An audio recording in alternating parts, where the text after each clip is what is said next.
Bon, très clairement, je vais être honnête avec vous et vous dire que si vous aimez le vintage, le vrai vintage un peu hors du commun, le vintage singulier, le vintage qui vous fait dire ouais, là, c'est quelque chose, eh bien, cette toquante ne vous laissera peut-être pas indifférent. Je vous présente aujourd'hui cette Eternamatic 130T possédant une patine incroyable. Alors oui, on aime ou on n'aime pas, mais vous admettrez que son cadran cappuccino est un délice visuel. Nous sommes en présence de la version classique, no date, de 34 mm de diamètre en acier inoxydable. Minimaliste, mais avec toutefois des détails. C'est ce que je retiens de cette pièce. Notamment avec ses index appliqués argentés aux reflets dorés, ses aiguilles fines et élancées, et son inscription Eternamatic à 12h et Kontiki sur le cadran à 6h. A noter un boîtier possédant des formes originelles délicatement courbées. Pourquoi Kontiki? Je ne peux pas vous faire cette vidéo et vous parler de cette montre sans même revenir sur l'histoire du nom Kontiki, même si je vous en avais déjà parlé il y a quelques mois sur la chaîne dans une vidéo précédente. Un archéologue norvégien prénommé Thor Heyerdahl, qui était vu comme un homme farfelu, s'est un jour posé une question: et si les peuples qui habitaient les îles polynésiennes depuis des millénaires étaient originaires d'Amérique du Sud et non pas d'Asie du Sud-Est comme on le pensait jusqu'ici? Cela signifierait qu'ils auraient alors utilisé des bateaux comme moyen de locomotion et qu'ils utilisaient la mer comme moyen de naviguer, comme des routes et non comme des barrières infranchissables.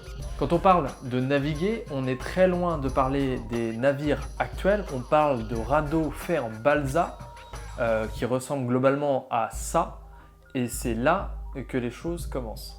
Quand il exprime cette pensée, personne ne le croit et tout le monde en rigole en le prenant pour un fou. Et donc forcément, Thor, au bout d'un moment, il se décourage, il admet qu'il a eu tort et il arrête tout. Pas du tout. Le garçon se dit qu'une super preuve serait de reconstituer une embarcation d'époque, autrement dit de fortune, et de tenter une traversée. Sacrément couillu quand même pour l'époque. En 1947, il prépare son bateau, lui donne le nom de Kontiki en hommage à un dieu inca, et débarque 3 mois et demi, soit 8000 km plus tard, de l'autre côté. Donc non, ce petit bateau dessiné sur le fond de cette montre n'est pas un gris-gris marketing horloger dénué de sens, mais un véritable symbole d'aventure, une marque véritable du temps passé, chargée d'histoire. Cette histoire donnera naissance à la gamme Kontiki chez Eterna plusieurs années après, et nous verrons apparaître ce petit blason doré derrière les montres de la gamme. Il n'est d'ailleurs pas rare de voir des pièces sur le marché ne portant plus ce blason, ayant été retirées ou décollées. Vous comprendrez qu'une Kontiki sans son insigne n'est plus vraiment une Kontiki, comme ne le serait une Omega Constellation sans son médaillon de l'Observatoire de Genève. Bref, pour revenir à la montre des années 60 que je vous présente, elle est dotée d'un calibre mécanique 14-12 UD manufacturé, j'ai bien dit manufacturé. Nous l'avons équipée d'un bracelet de la marque Hirsch en cuir brun avec des surpiqûres discrètes et élégantes.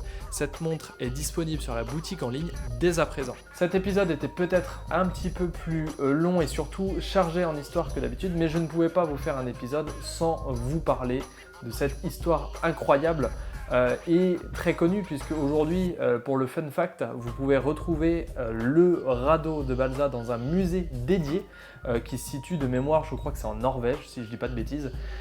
Donc c'est assez dingue quand même comme histoire, et je trouve que cet aspect historique a eu une importance en tout cas dans le domaine horloger, puisqu'on est quand même bien souvent relié à l'histoire passée, et donc il m'était important de vous en parler. Je vous retrouve la semaine prochaine pour un nouvel épisode de Vintage Vibes. Je vous dis à bientôt.